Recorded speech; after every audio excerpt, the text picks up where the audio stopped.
कविराज काय आहे? फितुरांच्या यादीत गणोजीरावांचं नाव? जे राजन. का लिहिलत? राजन, काही अंशी ही वस्तुस्थिती आहे.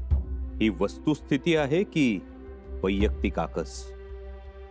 राजन, मी का म्हणून आकस ठेवेन? ही यादी मी प्रामाणिकपणे बनवली आहे.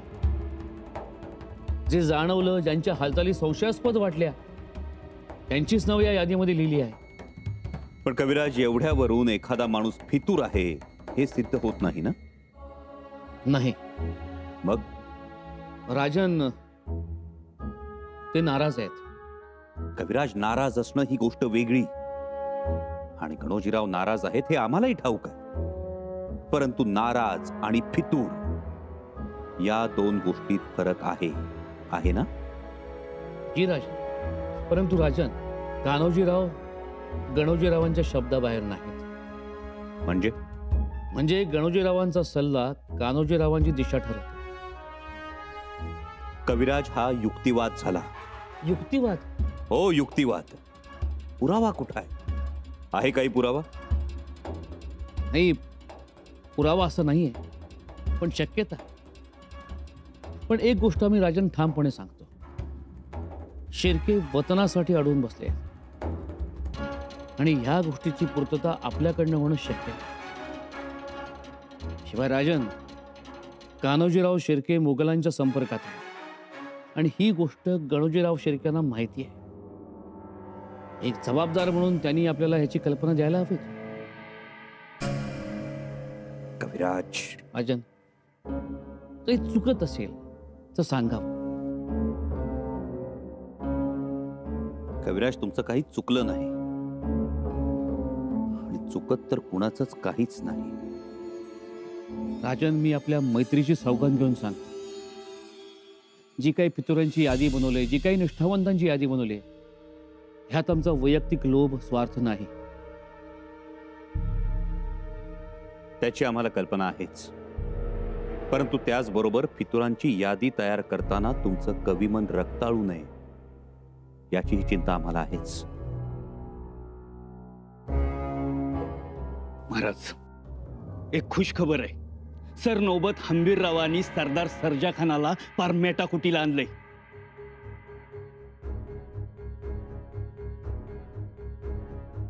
एवढ्या मोठ्या फौजेची रसद मारून आणि ठिकठिकाणी छापा मारून त्यांच्या फौजेला पार जेरीला आणून सोडले. शाबास. आणि आता सर्जा खानाला जोर बलकवडीच्या बाजूला रेटलाय. बैरजी काका, यापुढे औरंगजेबाशी लढणाऱ्यांच्या खबरा तर द्याच,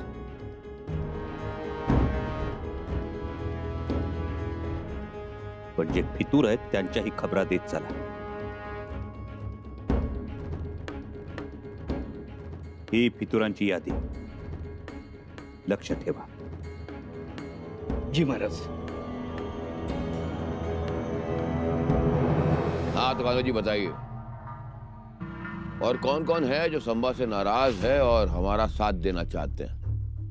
यही मौका है कान्हो जी, जहांपना को खुश करने का. जितने भी नाम है सब याद करके बता दो. जी आहेत तसे भरपूर. हमारे मानाजी मोरे है. मानाजी मोरे, ठीक.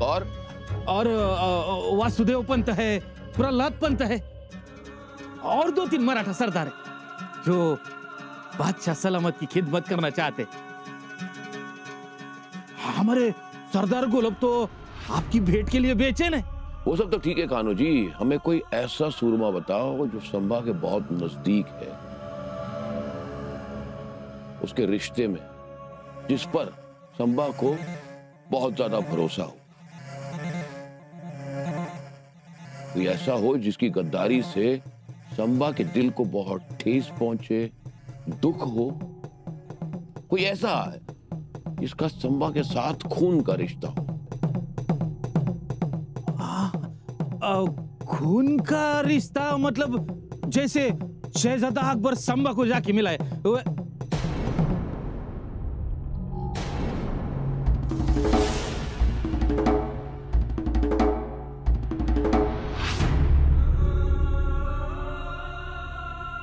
नाम मत लेना उस नालायक का हमारे सामने। कान्हो जी, माफ करना बादशाह सलामत, गलती हो गई, रहम करो।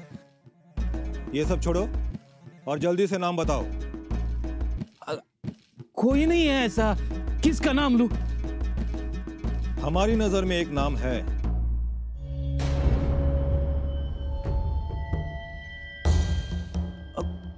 कौन? गणोजी शिर्के।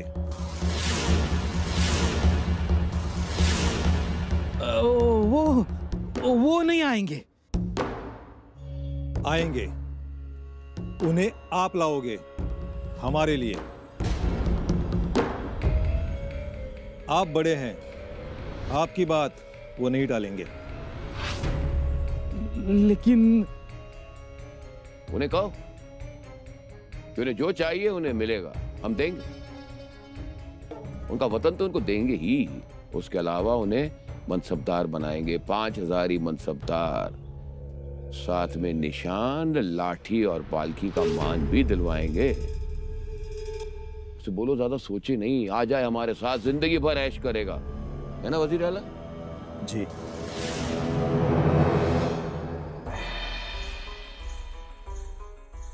राजे,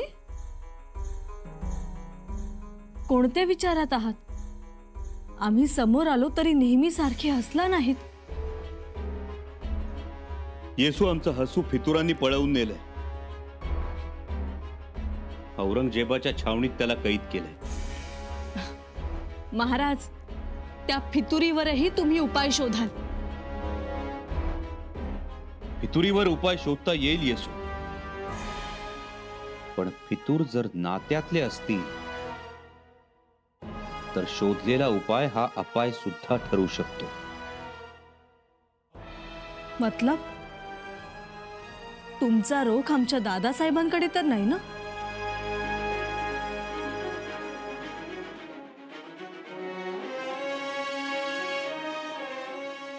गणोजीरावांची तशी कोणतीही कृती समोर आली नाही अजून तरी. परंतु तरीही तुमच्या मनात शंका आहे का? शंका नाही,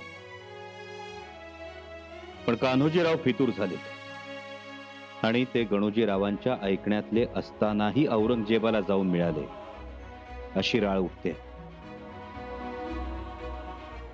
पण ठाम कुणी बोलत नाही. राजे, तुम्हाला जर तशी शंका वाटत असेल तर आमच्या दादासाहेबांना बोलावून घ्या आणि त्यांना स्पष्ट विचारा.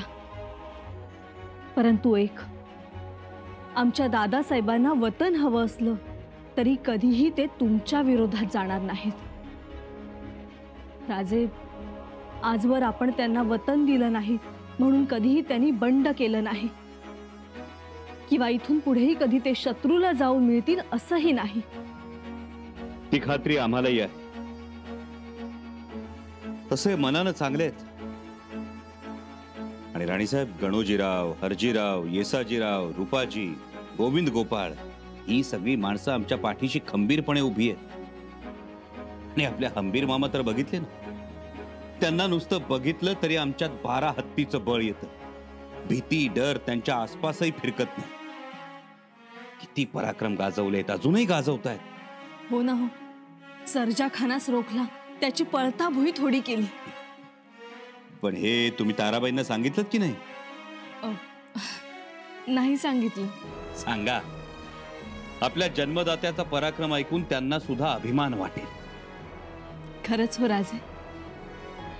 राणीसाहेब, हंबीर मामा अजबच. त्यानं झाडाला बांधलं ना तरी ते झाड उपटून पाठीशी बांधून लढते. आमची ती बाजू भक्कम आहे. या आपण. जी.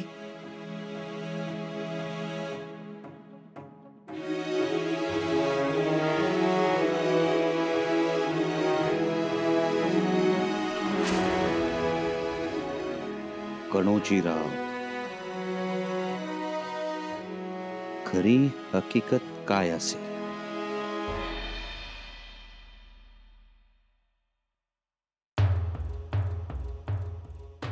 अहो, कसला एवढा विचार करताय? नाही विचार नाही, असंच आपलं. एवढे निरोप थाडले, थाळा लावलाय, तुम्ही आला नाहीत. भूक नाही आम्हाला म्हणून. अन्नावरची वासना उडावी असं काही घडतंय का? घडलंय का? अहो नाही. हो, कशाला सुखाचा जीव दुःखात घालताय? परमेश्वरानं एवढं दिलंय आपल्याला, तेच सरता सरणार नाही. नका विचार करू जास्त. कान्होजी काकांची टोचणी लागलीये का तुम्हाला? अहो नाही म्हटलं की. गोष्टी आमच्या मनासारख्या घडना झाल्यात, भलतच काहीतरी घडतंय. जे आम्ही योजलं ते होईतच नाही, वेगळंच काहीतरी होतंय. आधी 2 घास खाऊन घ्या. चला. रायगडावरून महाराजांचं पत्र आहे.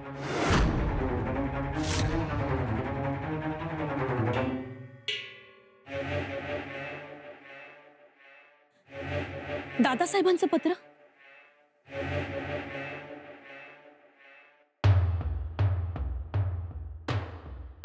काय म्हणतायत दादासाहेब?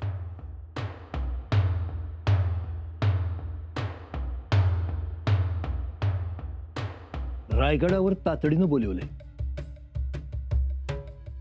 जरुरी काम आहे म्हणतात. जरुरी काम? काय असणार? तोच विचार करतोय, काय जरुरी काम असेल. जाऊन या, भेटून बघा. जाऊन येतो आणि वतनाचा विषय बी बोलून घेतो पुन्हा. नका गडबड करू, जरा धीरानं घ्या. अहो काय धीरानं घ्या, पायाखालचा धर निघून गेला की आमच्या. लगेच चिडीला येऊ नका, शांतपणानं विचार करा. काय शांतपणानं विचार करा. कान्होजीरावांनी पत्र पाठवलं. कान्होजीरावांना?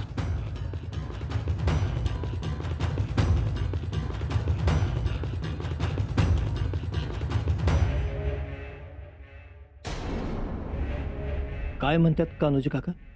आलमगीर औरंगजेब आपल्याला दाभोळचं वतन विनाअट द्यायला तयार आहे. ताबडतोब निघून या असं म्हणतायत.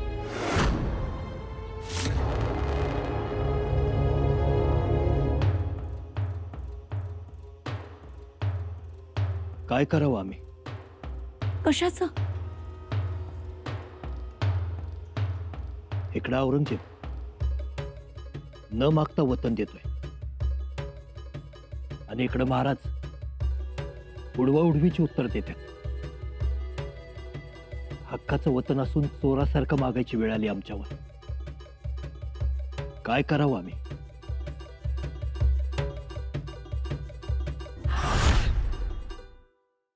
आलमगीर बादशाह को आपके यहाँ से जवाब का इंतजार है? जी। आलमगीर को जल्द से जल्द जवाब चाहिए।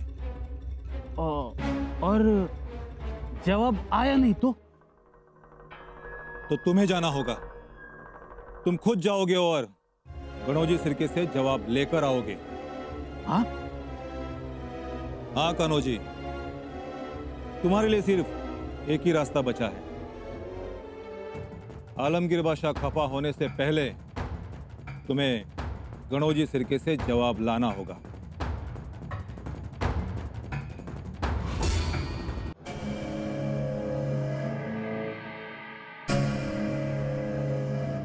प्रणाम। खलिता मिळाला? खलिता मिळाला म्हणूनच आलो। काय हो, राजांनी एवढ्या तातडीनं का बोलवले आम्हाला? ते आता राजांनाच ठाऊक। आता शृंगारपुराला पोचलो होतो आम्ही। एवढ्या तातडीनं कशापायी बोलवून घेतले ते सांगा। विषय फितोरी बद्दलचा आहे। फितोरी? मग मला बोलवायचा काय संबंध? हे असं नाहीये। मग कसं? मी फितूर वाटलो का काय तुम्हाला? तुमचा काहीतरी गैरसमज होतोय गणोजी राजे। कान्होजी रावांनी फितोरी केली खरं का नाही? कान्होजी काकांच्या वागण्याबद्दल आम्हाला ऐकवायचं नाही कविराज। इथं कोण कोणाचं ऐकत नाही आज। आपने अपने घर में सब बादशाह, अशी परिस्थिती आहे इथं। आणि तुम्हाला काय वाटतं आम्ही कान्होजी काकासनी फूस लावली? आम्ही त्यासनी समजावून सांगितलं नसेल? तुम्ही समजावलं असणारच. आम्हाला ती खात्री आहेच. और आज एकदा नाही 100 वेळा समजावून सांगितलं. एवढं दिकून म्हणालो, आपलं स्वराज्य आहे, आपलं राज आहे, आपलं छत्रपती आहेत. काय असेल ते त्यांच्या जवळ जाऊन बोलूया, पण ह्यो असला वंगाळ रस्ता धरू नका. गणोजीराव जे गेले ते आपले नव्हतेच. अहो तेच सांगत होतो आम्ही असते, पण ह्यानी आल्यावर वेगळंच पालला लावलं.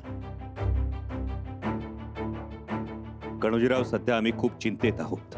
चिंता? अहो आम्ही असताना कसली चिंता महाराज? गणोजीराव, आपले कोण आहेत कोण नाही, कुणाच्या निष्ठा स्वराज्यावर आहेत कुणाच्या नाहीत, सगळं सगळं तपासून बघायची वेळ आज आली.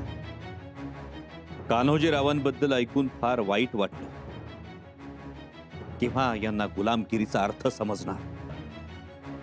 काय हे असं वागतात लोक?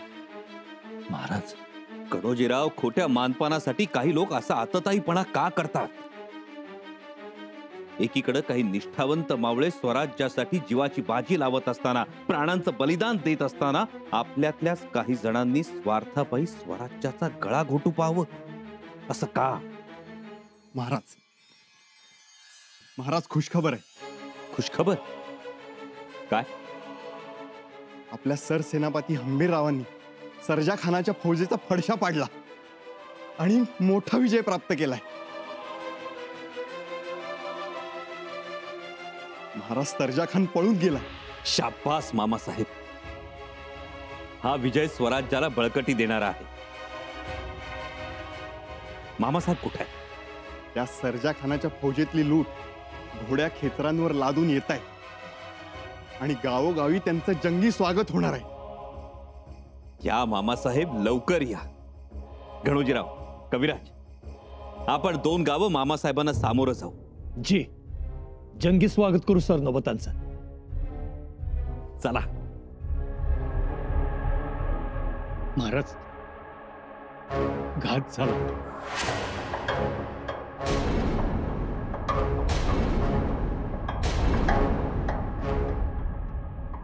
काय झालं? सरनोबत हंबीरराव पडलं महाराज.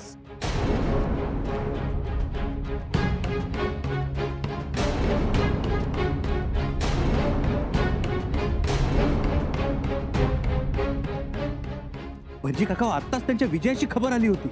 महाराज, सर्जा खानाला पराजित करून सरनोबत निघालं.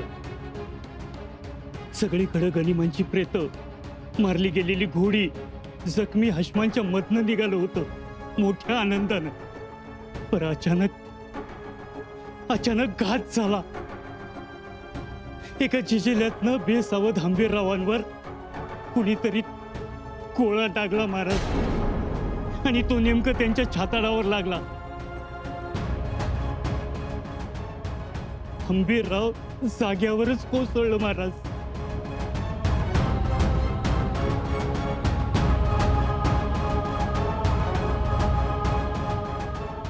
शकदम.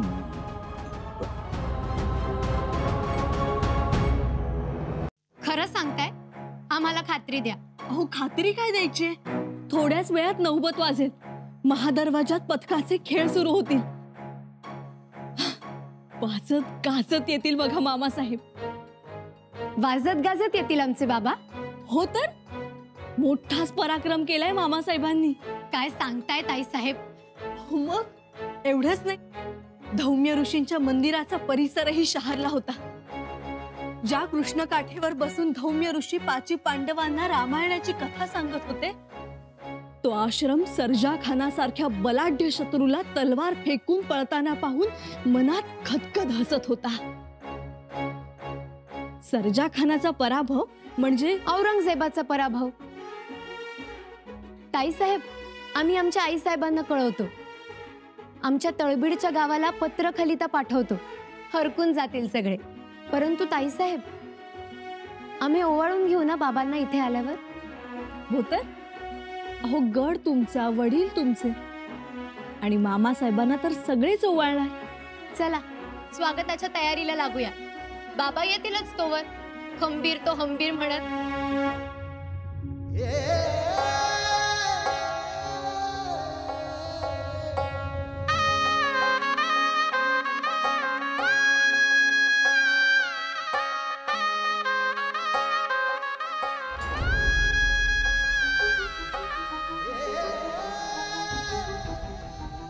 राजे आपण गप्प.